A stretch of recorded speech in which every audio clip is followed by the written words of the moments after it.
Welcome one, welcome all to the greatest show of them all, the NFC East Mixtape. You can listen to this on any of the four NFC East SB Nation team blog podcast networks. That's an awkward way to say that. Blog of the Boys for Dallas Cowboys coverage, Bleeding Green Nation for Philadelphia Eagles coverage, Hogs Haven for Washington Commanders coverage, or Big Blue View for New York Giants coverage. You can also watch this on the Bleeding Green Nation YouTube channel or the Blog of the Boys YouTube channel. Make sure to subscribe to any of these things, leave a rating, write a review. Also, make sure to drink a lot of water. That's definitely a good thing. He is Brandon Lee Gowton from Bleeding Green Nation. I am Ochoa from Blog of the Boys. BLG, can you tell that I've had multiple coffees today? You just said you were tired before we started recording the show, but apparently I'm tired, you're powering through. Yeah. You have to ramp it up for the people. I get it. Drinking water, definitely a good idea. I know some people, sorry, my nose is itchy there, aren't into water a lot. They're like, oh, I can't drink water. And I don't fully get that. I'm a big I like water.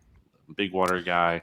RJ, before we start the show, I was taking a walk the other day, and I was thinking about the simple little things in life that maybe go unappreciated, and why not highlight them here on a podcast? And I wonder if you had any, or the listeners had any. But two simple things that I wrote down are, like you'll be walking somewhere, especially maybe in the fall, and there's like a little cyclone of leaves going on, like really tiny, like really just like little, like a wind, spinning out leaves in a circle. It's kind of fun. It's like, oh, that's fun. That's nice. It's a nice little thing.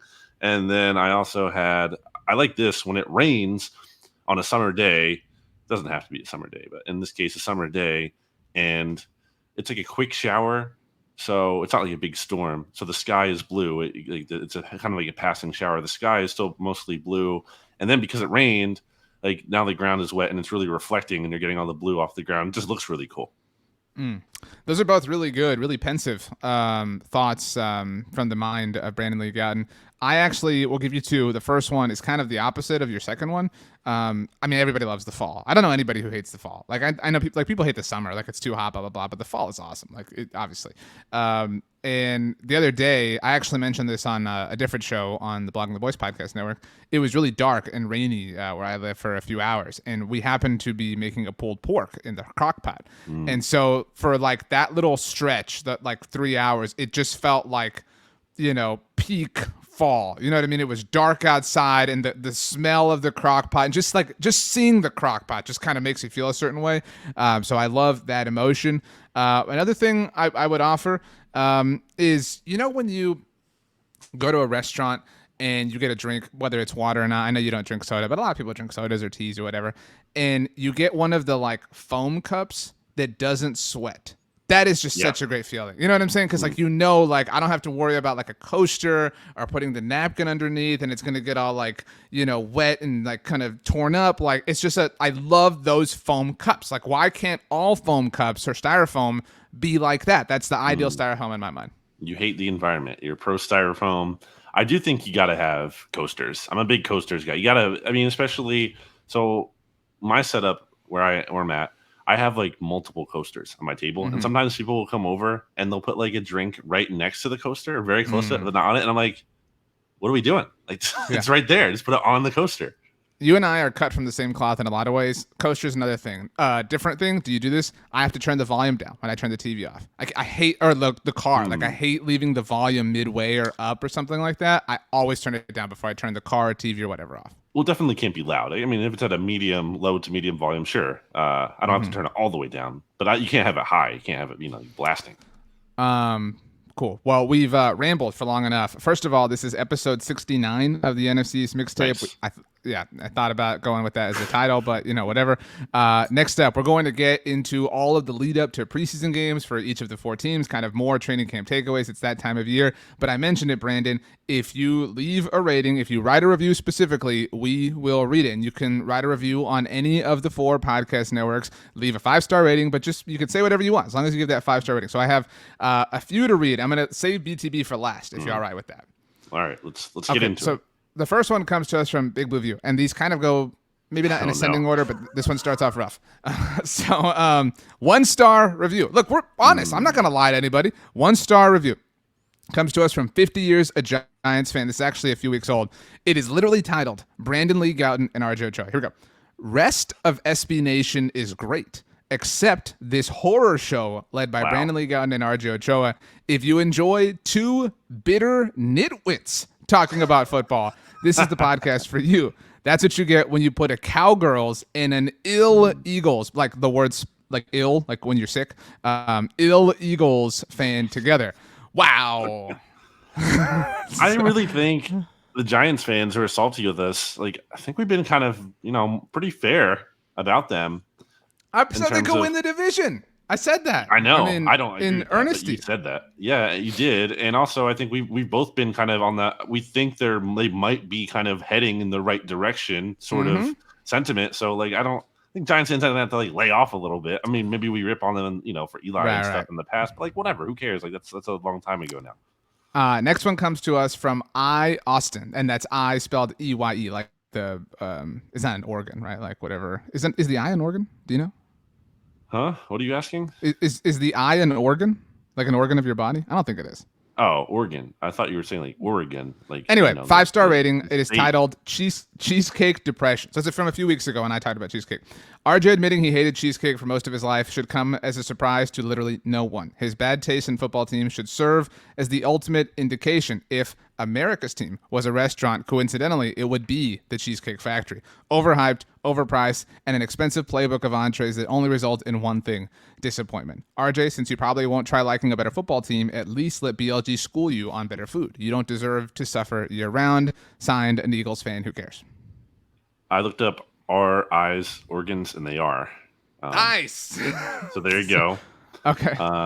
As for Next the review, okay. I don't much to add to it.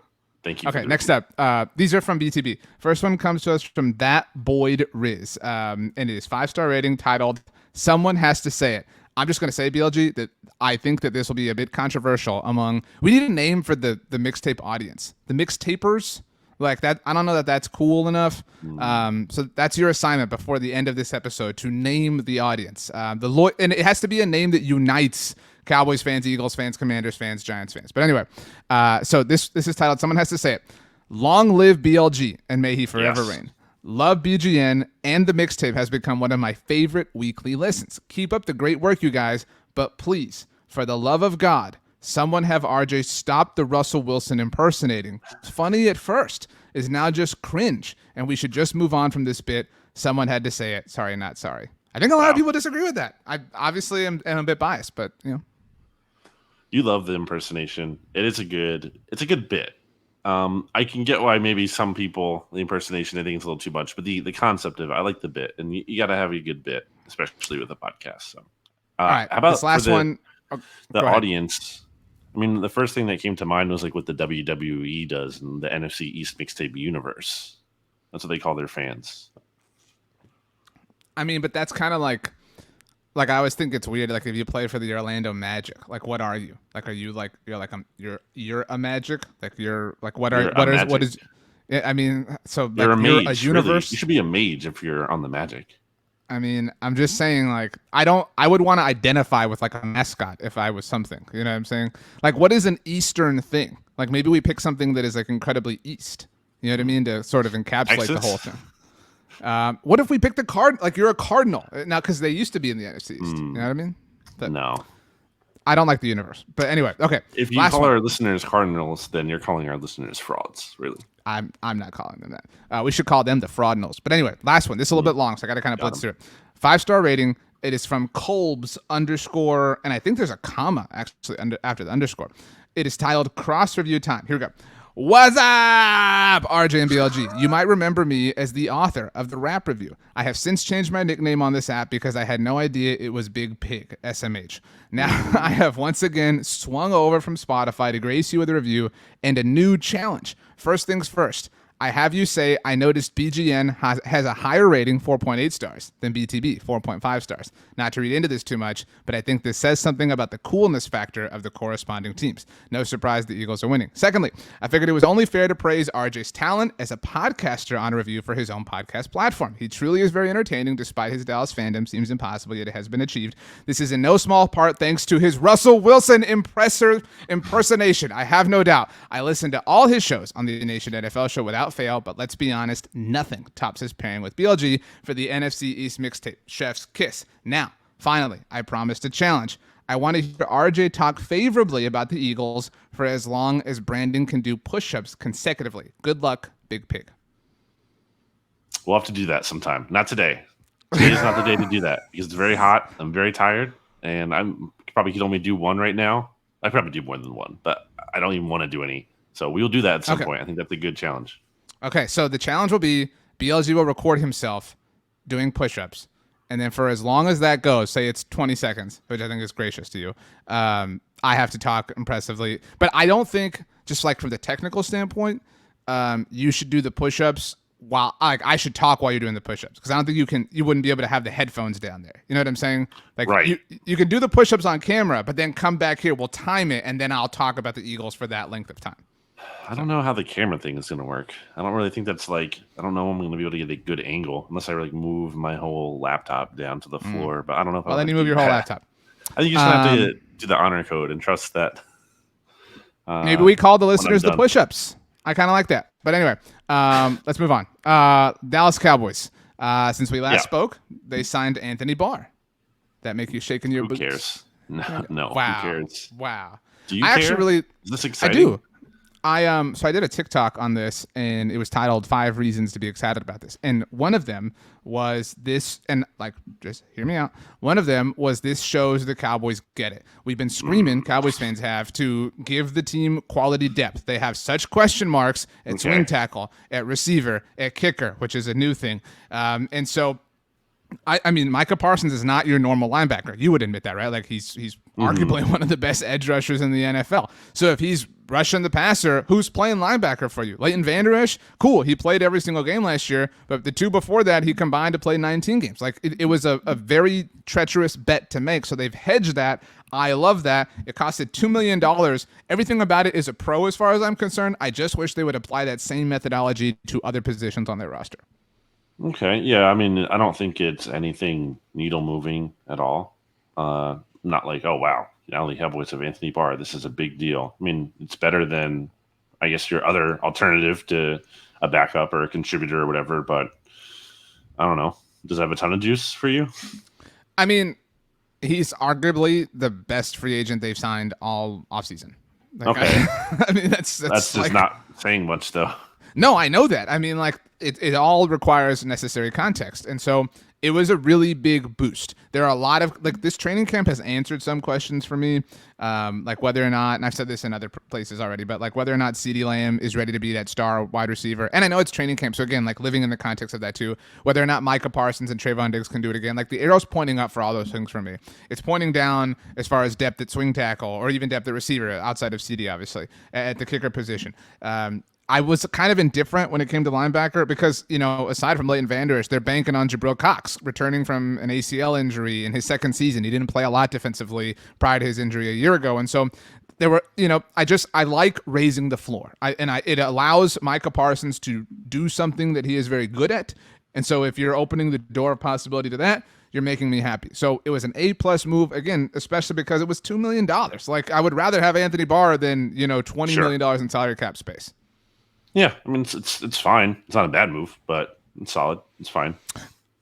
We are recording this on Tuesday afternoon. The Cowboys earlier today for us did sign a new kicker, an old kicker, Brett Maher. I've already talked about this a lot in BTB places, so I don't want to upset our audience even more. People think I'm being too negative about this, but this was super predictable. This was super predictable. They were going to be in this awkward situation with the kickers. They're here now. And so now, and I'm sure you've run into this instance before with different things. People are like, well, who do you expect them to sign? There's nobody available. I know there's nobody available because they didn't do anything over the entire offseason. Like, so I don't give them credit for doing something now. Like, they made this situation what it is. So, like, yeah, they can't go back in time, but they're stuck. They're up against the wall, but they wanted to be here. Yeah, I mean, they didn't have to wait this long. They didn't have to create the situation, is your argument, right? Yeah, I mean, they released Greg Zuerlein over the offseason. They reportedly wanted to bring him back, which, like, on its own is enough of a reason to be upset about this. They didn't take free agency seriously at all, draft anybody. Their first serious move was to sign an undrafted free agent, and John.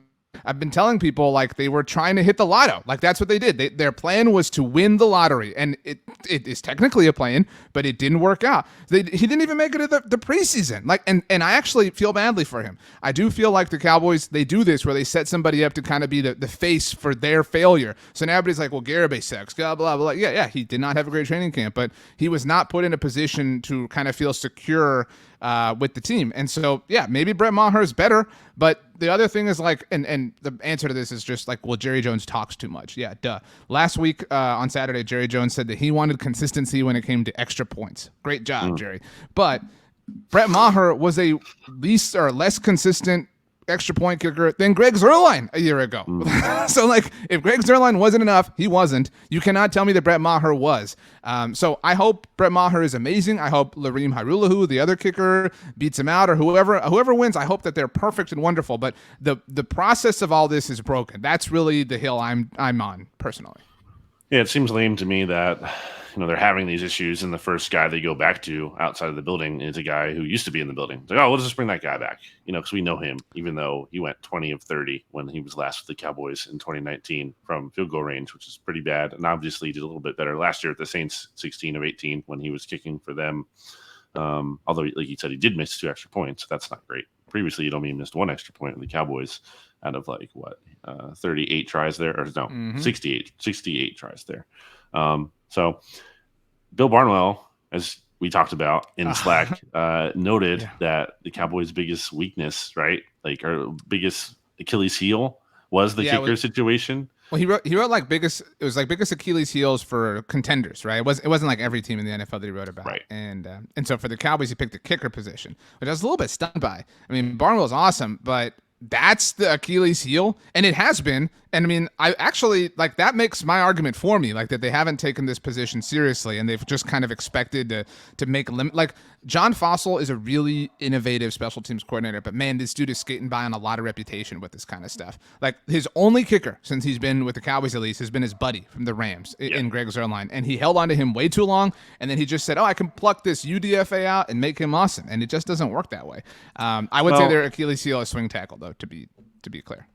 I agree with that as well. But in fairness to the Cowboys, I mean, like, you have to wait probably at this point to, guys getting cut in training. Because there's just teams with 2 kickers, the guys who are going to get cut, they're going to shake free. Maybe you can trade again, like a 6 for someone instead of relying on claiming them or signing them just to make sure you get them.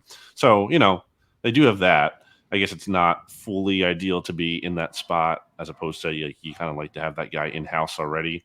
But, I mean, can be done. The Eagles got Jake Elliott off of – well, they entered the season with Caleb Sturgis as their kicker, and I think he got hurt in week 1. And I was like, well, this isn't good. And he had a season-ending injury, and they signed Jake Elliott off of the Bengals practice squad, and then it's history. And then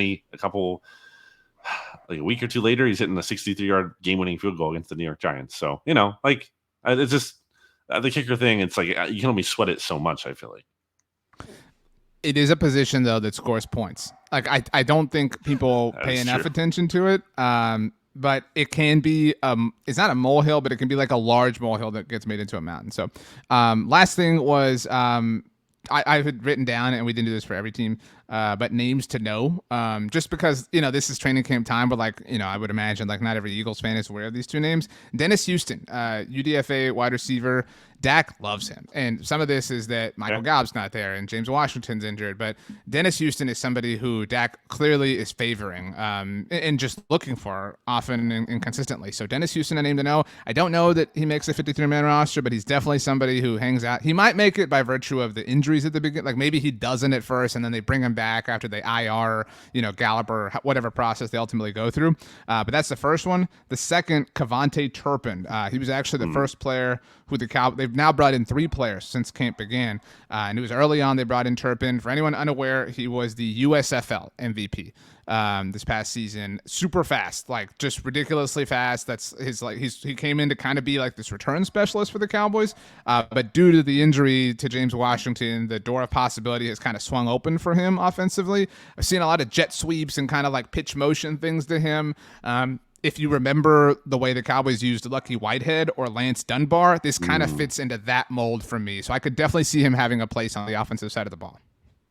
Turpin, who talented, but once upon a time kicked off TCO's That's team right. Yeah. following a domestic violence accusation during the 2018 season, and he pleaded guilty to assault causing bodily injury. So not even like allegations Yeah. I here. mean, Like, you're not obviously going to find a Cowboys fan who's like, going to bat for this dude as in that respect. But just the football of it all, he has been used a lot basically since he arrived. Yeah, just acknowledging the other part of it. Do you want to move on to the Eagles, or do you have any Cowboys things to hit? They do play on Saturday night against the Denver Broncos after a joint practice with Broncos Country. That's right. I think it's been a relatively good camp for the Cowboys as far as I can tell, being bogged down with Eagle stuff, because I haven't really seen a lot of what did I say prior to camp? Like, I think the Cowboys need to avoid becoming like a meme at some point, or some kind of viral clip of Mike McCarthy saying something dumb. Like, I think they needed to avoid that. And I think they have for the most part. I know there was some stuff from Jerry Jones early in camp, but I think since then, at least since we last recorded, I don't think there's been anything where you're like, LOL Cowboys, some kind of thing to emerge from camp. So quiet is good for them. And yeah, that's all I've got. Yeah, I mean, their obvious weaknesses have been exposed, but you can make an argument that they knew that they existed, so they maybe aren't that upset by them. To the ill Eagles of Philadelphia. So your first note is that Jalen Hurts does not look super different. By the way, I did want to say one very quick thing, and I'm not even going to save this for my nice run or whatever I have to do with the Eagles. I really think it's cool how the Eagles do the camo numbers. Like for the whatever scrimmage it is they do for the Eagles, like the military appreciation stuff. Yeah, like it's a military appreciation practice. I know, but like they do kind of use that for some practices too. Like that's a really subtle and innovative touch that is an easy thing to do. I think that's really awesome that the Eagles do that. They do it once a year, and then they always have the military members at practice, and at least I don't know if literally every member gets a jersey, but they give all the jerseys away right after practice. That's awesome. Like the players talk to the service members for a little bit. They autograph their jersey, and then they get to keep it. So yeah, it's really cool. Very cool. Also, the Eagles do a good job with their Eagles Autism Foundation. They raise a lot of money through that each year. They just had a practice at Lincoln Financial Field where they practice, and it's like a lime green jersey number. I don't know if you've seen those at all. But that's like the color of the charity. See, like that's such an easy thing. You know what I mean? Like to do different colors or whatever. Like that's a really cool little subtle touch. So not to like pivot from something awesome, but so Jalen Hurts sucks. Yeah, it's fair to give the teams the credit for when they do good things like that, and they auction those jerseys off after practice too, so people can bid on those very kind of special edition jerseys. Jalen Hurts, though, to get into that, not by any means he's not had a bad camp, but it's just like it's not enough to not have a bad camp. Like, I think he really needed to have a good training camp, one where you're like, wow, he's like lighting the summer on fire. And then even then, I'm sure people will be like, oh, this doesn't mean a whole lot. Like, let's see the real games. And there's some truth to that. But, I mean, based on training camps I've watched, specifically with quarterbacks, like Carson Wentz, I've said it, like was on fire ahead of the 2017 season when he looked great. And he also did not look good ahead of the 2020 season. So I don't buy that. It's like totally meaningless. Now, we're only about halfway through training camp here. The Eagles have 16 practices in total. It was actually 14, but they've added 2 more in. And 4 of those are going to be against other teams, starting with the Cleveland Browns in Cleveland next week, and then the Miami Dolphins. So you're going to have the Tua Hurts storylines. And then obviously before that, I'm sure Deshaun Watson is going to be asked about the Eagles' interest in him at some point. So that'll be a thing.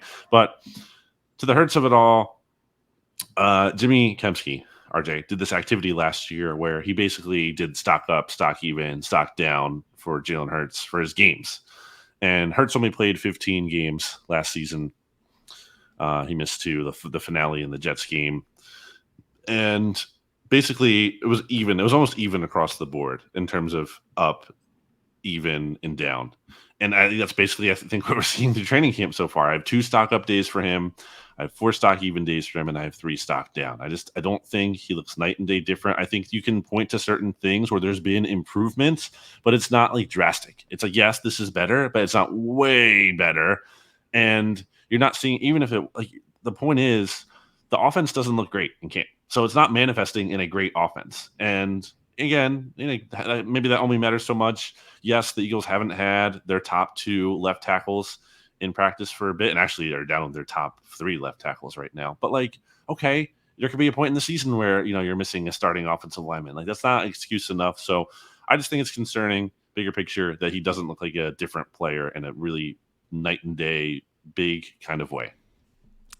I think all that kind of jives with like whatever like the national narrative is.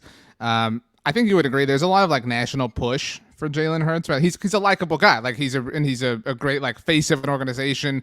So I do think that there's this like positive spin that happens with him sometimes, and I don't say that in like a ooh just a Cowboys fan like blah blah like way.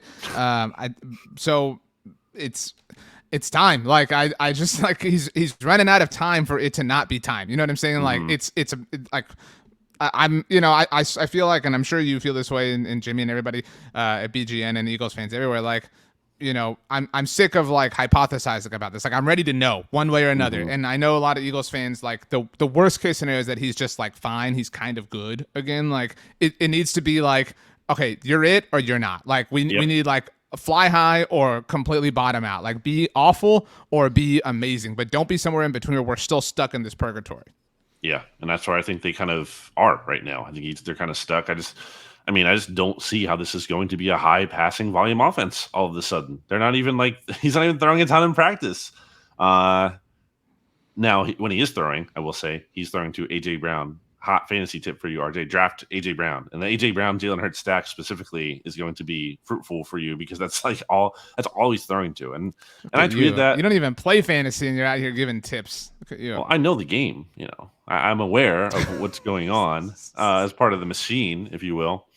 But yeah, I think he's going to have a huge year. I mean, Hurts just loves throwing to him clearly, and I tweeted out this week that like all Jalen Hurts does is throw to AJ Brown, and I think some people took that as like, oh, all Jalen Hurts does is throw to AJ Brown. Like it was a complaint. It wasn't a complaint. He's a good player. It's not a problem. But I'm just saying that's the situation right now. Like, he's throwing to him a ton. There was a highlight play that he had when the Eagles were practicing at their home stadium the other night. But more than that, it's not even just about the flash. It's just like consistently AJ Brown. So going to be a big year for him.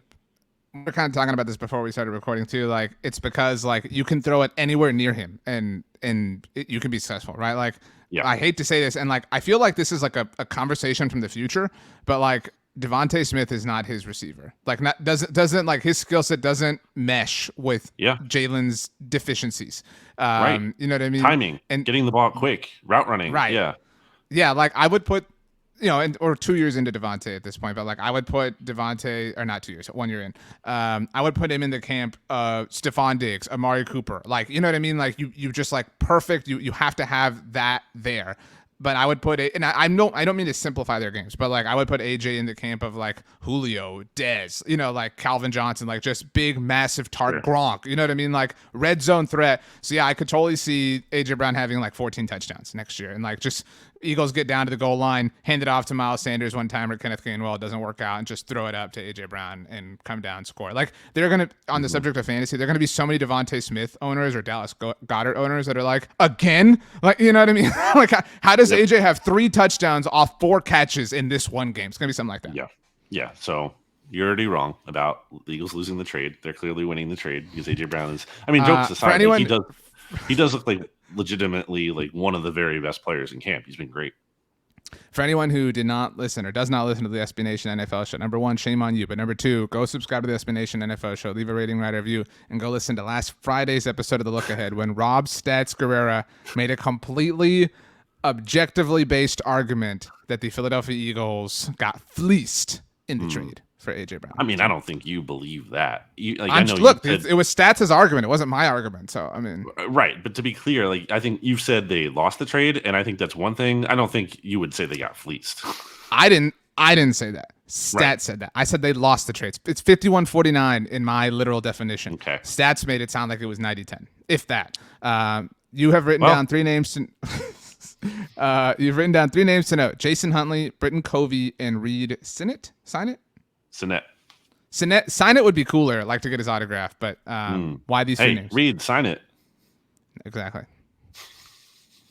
Wow. Yeah, those are kind of like back of the roster guys. Jason Huntley has been getting more opportunity because Boston Scott is concussion right now, and Kenneth Gainwell, who you just mentioned not too long ago, has a hip injury. He missed his first practice today as we're recording this on Tuesday, August 9th. So Huntley's going to get a decent amount of playing time because it's really only going to be him and UDFA Kennedy Brooks in the Eagles preseason. I mean, Sanders is also healthy, but I'm guessing he might not play at all. If like, a couple snaps, maybe at most. So best kick returner on the team, has shown some juice. He's not a guy to keep an eye out for, fighting for a roster spot. Eagles haven't had good returners in forever. And along those lines, Britton Covey has been getting the first team kind of reps as their punt returner. So kind of an interesting spot to watch there, specifically with, the Jalen Reagor of it all too. Like, okay, is there going to be room for Covey on the roster if the Eagles are somehow able to trade Reagor? It was actually kind of like looked a little bit better in camp. I would say this is his best camp. I wouldn't say he's at a good camp outright because there have been like a number of plays still where he's been the target and there's been like a pass breakup or an interception. Like that still happened, especially earlier in camp. But overall, he's done like positive things, which is more than you can say for him in the past. And then Sinnett, it's interesting, RJ, because there was some remorse, I know, with the Cowboys we talked about, I think last year, at least from you, like, why didn't the Cowboys give a 6th-round pick to trade for Gardner Minshew? They could have used that for better quarterback depth. But Minshew has not looked good in training camp. And the third stringer, Reed Sinnett, who everyone thought was actually going to be the 4th stringer behind Carson Strong, who the Eagles signed as an undrafted rookie free agent, has actually looked pretty good, as good as he can working with a third team. And Minshew's been bad, man. He's not had a good camp. He's turned the ball over. Accuracy has been an issue. So those are the big names, I guess, to watch if you're talking about roster bubble players and roles and everything. The Eagles will host the Jets, the Joe Douglas Bowl, on Friday night. So we'll get a chance to see Reed and Minshew, and the rest of the crew. I do think the QB2 is maybe next week we kind of do like who are the QB2s of each of these teams, because similarly for the Cowboys, Cooper Rush is kind of losing that battle to Will Grier of all people. Will Grier, baby, watch out. So we'll circle back on that. Okay, good stuff. Let's move to the we'll just call it the other half of the division, but not before we take a very quick break to hear a word from our sponsors. All right, the podcast audience got the break.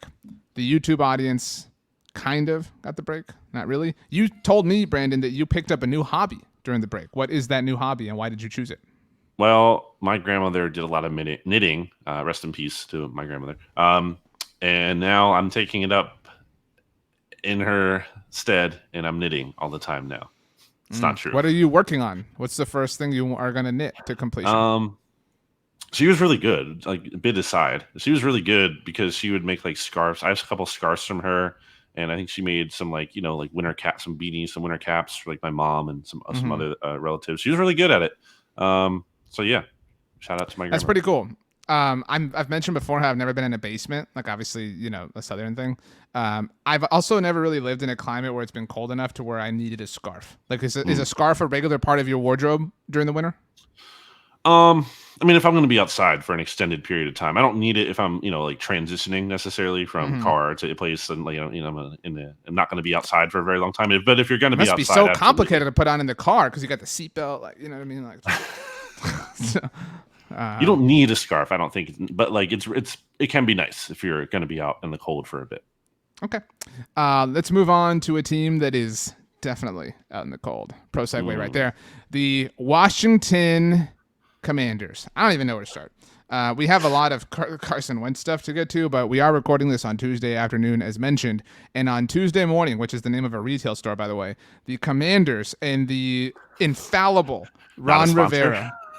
It's not a sponsor, it's a fact. The infallible Ron Rivera fired defensive line coach Sam Mills, who is the son of the Sam Mills who was posthumously? Is that how you pronounce that word? Posthumously enshrined at the Pro Football Hall of Fame last weekend. So Sam Mills gets fired by Ron Rivera just a couple of days before their first preseason game, which, by the way, is on Saturday at noon, incidentally against the Panthers, who Sam Mills, his father, played for, who Ron Rivera coached. Like, the incestual part of this is all over the place. I have nothing to add on this, RJ. You put this in here. I feel like you feel very strong about this. It's just It's strange. It's weird. Why are you Yeah, firing I mean, an I don't, assistant in I don't training feel like camp? passionate about it, but it's the NFC East mixtape. I mean, the universe demands that we talk about this. I guess part of it too. Well, sure, but I guess part of it too is it's part for the course for the organization. You know what I mean? Like I'm not like surprised. I'm surprised this happened. Maybe it'd be a little bit more surprising the Cowboys did this in training camp, but like with the Commanders, like yeah, obviously they're gonna have some weird wrinkle to their coaching staff during training camp. Why not? I think what's interesting about what you just said, and I know that my Ron Rivera take is, not received by everyone, and that's okay. I don't have a problem living in an island or on an island. But you said, and I agree with you, this is par for the course for the organization. We have always operated as if Ron Rivera is independent of that, right? We've always operated as if Ron Rivera is not, and I'm not in any way like equating Ron Rivera to like the, I don't even know what to call the horrific things related to the Commanders franchise. But this is something the Commanders do, right? Like something like this. And we have never in the Ron Rivera era, really, the Ron Rivera era experienced something like that. So that's why this was not jarring, but just a little bit of like, whoa. It like even Ron Rivera can fall victim to like the surroundings around it. Well, yeah, it's a toxic environment. It's not gonna, eventually it's going to kind of infect everything. I don't think anyone is immune to it. I do think, he's done an okay job given the circumstances. And I think lesser coaches in his spot where he's been would do even worse than him and have been even a bigger disaster than done worse than the Commanders have done. So there's that. But I also said when they hired him, I was not the thing that my take on Ron Rivera when the Commanders hired him was not that like, oh wow, he like really raises their ceiling. Not at all. My take was he raises their floor, and I think their ceiling is capped, especially when you look at what went on with the Panthers. Ultimately, I think they had a cap ceiling, very much so. I know they made the Super Bowl, but it was just the 1 year. So yeah, it's it's just more the same. They're just such a like who cares? Who really cares about the Commanders? The fans don't. They're not showing up. Like, what kind of juice have they got going on? And I really want to get to the Carson Wentz of it all. That's what I'm really waiting to talk about here because, like, okay, it's just. Let me read the quote. Let me read the quote that we have written down, and then the floor is yours. I promise. So there have been mixed reviews. Actually, mixed is maybe generous. There have been mostly bad, but some not terrible, mildly positive reviews about Carson Wentz through Commanders camp so far. The Athletic's Ben Standig wrote about stock up, stock down. So, kind of calling you out, BLG. Get an original name for your series on different players. And on Monday had Carson Wentz as a stock down. Here we go. This is the line. Subscribe to The Athletic. Quarterbacks throwing to receivers against air, in parentheses with no defense, is the football equivalent of a layup line. Yet, Wentz routinely has bricked passes in various directions. Overthrowing or firing too far out front has been the most common issue. Yep. I mean, accuracy issues have always been an issue for him. Even in 2017, when he was great, like he just had so many good plays that, that didn't really matter as much, but he was still overthrowing people inexplicably at times like that. And then, that the inaccuracy issues became a bigger problem when he wasn't offsetting them with the great plays as often as he was. So none of this is new. Like this is, if Washington is surprised with this at all, like you just haven't been paying attention. If anyone is surprised with this, you have not been paying attention. This is Carson Wentz. So to see this is like some kind of revelation rather. Revelation. As this is some kind of, it's not news. This is Carson Wentz. Like, yeah, this is I'm not shocked at all. This is exactly what I expect. This is not to be like I was so right about Carson Wentz, but like this is literally what I was saying at the end of the 2020 season, and also why I was like, you cannot go into 2021 with your plan being we can fix Carson Wentz because you can't. He is what he is. So, obviously, I've never covered Wentz like one-on-one like this, and I maintain that he has been made to be the scapegoat of the entire Colts organization, which is why I'm super down on the Colts have made themselves bigger losers than Carson Wentz, which is really saying something, but that's a different subject. But like, I feel like a thing that's always been around Carson is this like fires it too hard thing. Like this dude who's like, just gotta like piss the ball in there, and like I don't know if it's like overcompensation, like you know what I mean, like what it is, like it's like, dude, soft hands, like I think of like I don't think you've seen the Mighty Ducks, but there's a scene where they're learning to pass eggs, you know what I mean, like on the ice, because they're like, you got to have soft hands to like receive, and like Carson, because there's no touch there, there's no touch or finesse, it is just I have to prove that I am the strongest, I am the best, I am the hardest working, I am the most rigorous, whatever. And it's like, dude, that's the mentality that's like killing you. Like, you have the talent, but like you're outworking yourself, and that's how you're like straining yourself in all these different ways, and you're gonna hurt yourself in the process, which is obviously the boat he's been in for a long time. Shout out to Roger Sherman from The Ringer, who quoted this report about Wentz with a screenshot of a tweet from Zach Berman. This tweet from Zach actually is from September 21st, 2020. Asked about Carson Wentz's regression, Doug Peterson said he doesn't want Wentz to press. Asked about inaccuracy from Peterson, Wentz is just missing. He then added it could be because of the missed time, said he's not concerned about Wentz. Nobody's ever concerned about Carson Wentz. Everybody's always telling him not to press. Like, dude, like, you've heard it from different teams and different coaches and different like staffs. Like, why are you still doing this? It's not coachable. Just, it's that simple. I've seen enough Carson Wentz breakdowns where the footwork is also an issue. You're talking about throwing the ball hard, and yes, I think that can be a factor sometimes, but the footwork can be kind of sloppy, and it's not a different player at any point. And everything I've heard throughout the years, not a coachable player, doesn't take to hard coaching. I think if he really humbled himself, and honestly, like, I don't know how far that would go. I don't think it's as simple as like, well, if he just took hard coaching, he would be great. Some of this is just, again, who he is, and you can't really fix it, but at least, you might be able to make it somewhat better. And there's no evidence of him being humbled and being in the spot where he's like, okay, I need to like strip things down and really take to hard coaching and have someone bust my chops, if you will, like John DeFilippo did in 2017, and Wentz played his best football that year, but Wentz was also not happy with Flip. So I don't know. There's nothing new here. Everything I'm saying right now is stuff I've said before, but it's like, so is this report? Like, it's all the same. There's nothing new. So I feel like a lot of people put Wentz in the same category as Jared Goff. Like, obviously the first and second overall picks from 2016. Best quarterback from that class, no big deal, Dak Prescott, whatever. But, everybody puts him in the same box, right? Like, your team gave up on you. You helped get a team to the Super Bowl, whatever, blah, blah, blah. Like, they could not be like further from one another, I don't think. Like, Goff is clearly not talented, right? Like, or lacks talent. Like, there's clearly some talent within the body of Carson Wentz, but he's just too like arrogant or whatever to kind of get to it. I think Goff is incredibly humble. Like that's like the vibe we get from him. He's maybe just too humble. Right. Well, he's just like literally limited by like his physical abilities, which is the opposite of Carson. You know what I'm saying? And like I feel for players like Jared Goff, and like we've seen this like in other situations where like Jared is limited again by like as far as his body will physically take him, but he's willing to like do whatever he has to do. And he was obviously, I don't think he was ever like arrogant when he was a quarterback of the Rams, but the Lions experience has even more so humbled him. But like Carson has never had that humiliation or humbling or whatever. Like, and I think a big part of that is like any misstep he's ever had. I know you've talked about and written about this, like has only ever been met with like, no, Carson, that wasn't your fault. Mm-hmm. Here's who was to blame for that. And so I wonder who like, so my last question as we like kind of talk Commanders, who was the inevitable fall guy in Wentz's mind for why it didn't work out in Washington? Yeah, I don't know. I feel like at this point, it's just so hard to believe he could still be in that spot where he still doesn't think it's him after two teams have moved on from him.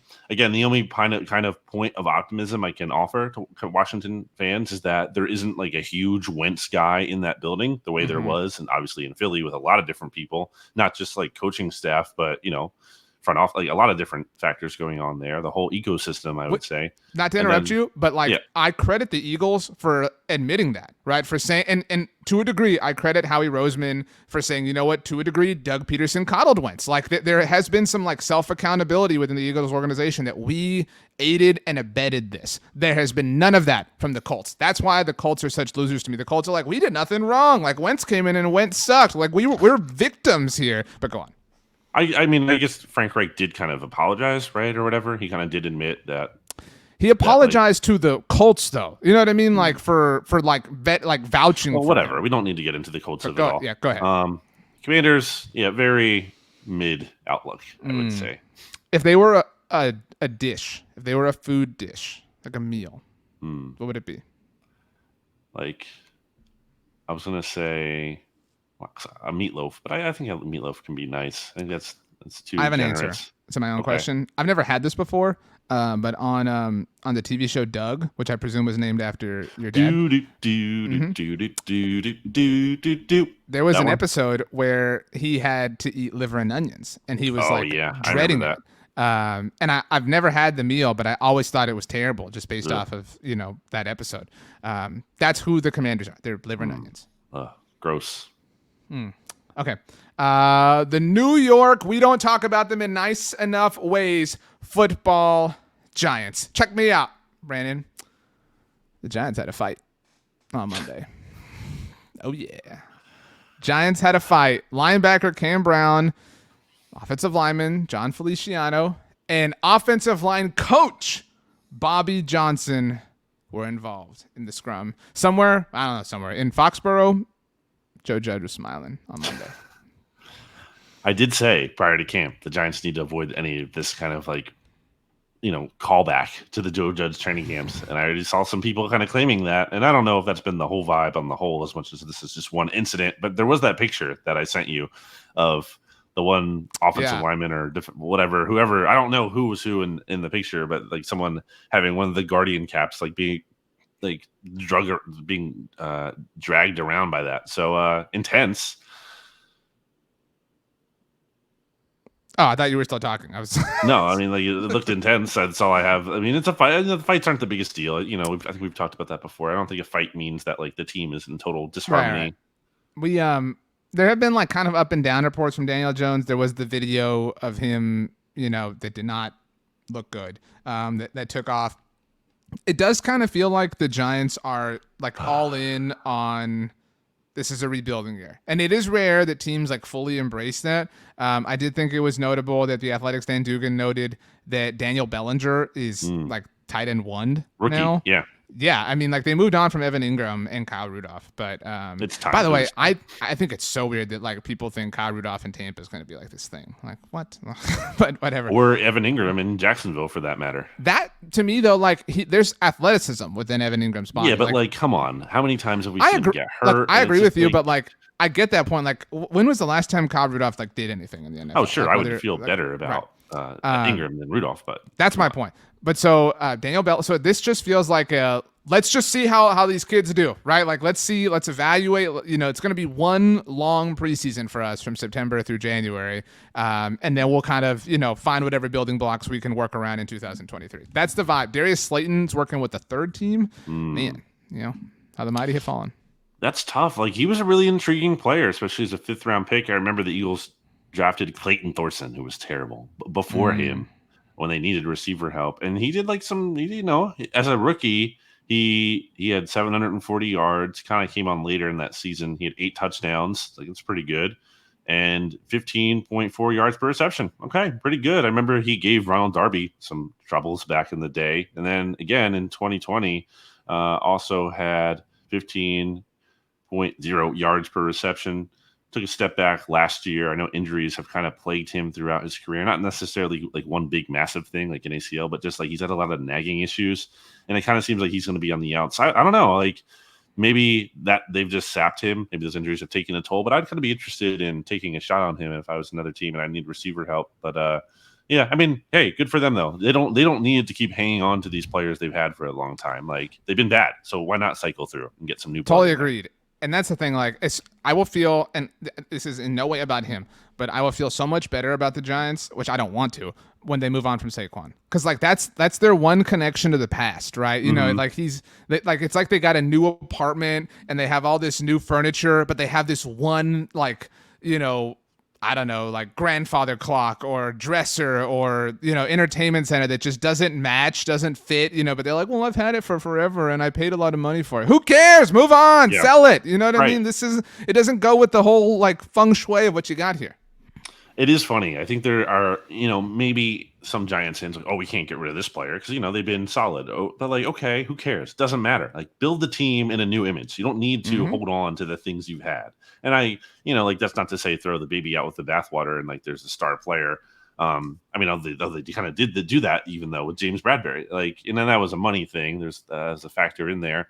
But to the larger point, it's not about trying to field the very best team this year, which, again, they should not be trying to do because their ceiling is limited in that regard. They should be trying to set themselves up for next offseason to start like a new window. Like that's the goal. Next offseason should be the opening of their window for their next regime. This one, they can't open the window yet. They have to get into a spot where they can get the window open. Right now, they have to tear it down, see what they have, figure out, are there some valuable pieces here?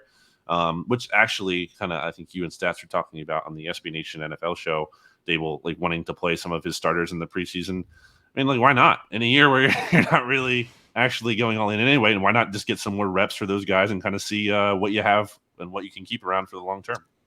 I was really hoping, by the way, in hindsight, that Stats, because obviously he was like, yeah, I don't have an issue with the Giants playing their starters in the preseason, like, do it. I was really wishing that he had not said that he'd been like, this is so stupid, whatever, blah, blah, because a day later, it came out that Kyle Shanahan is playing the Niners starters for just a brief moment this weekend. So I would have loved that, but that wasn't the case. Okay, I think overall... play their starters? What? Are the Cowboys going to play their starters? No. I mean, not the major ones.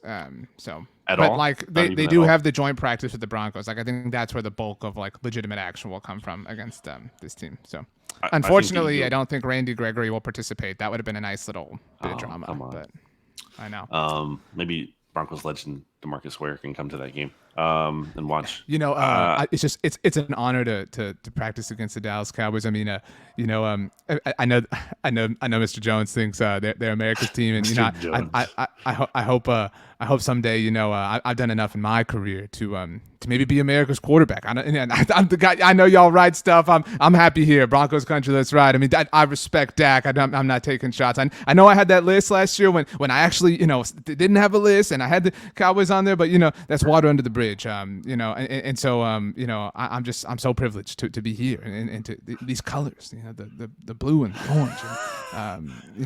They're so present on all natural color scales. Roy G. Biv, you know what I'm saying? Broncos country, let's ride. The Eagles are going to probably play their starters for maybe like a series or two. That's what they did in the first preseason game last year, in part because they didn't have the joint training camp practices leading up to that game. And then I'm not expecting to see them really at all, much if at all, in the second and third games because they will be practicing, as I said, against the Browns and then the Dolphins.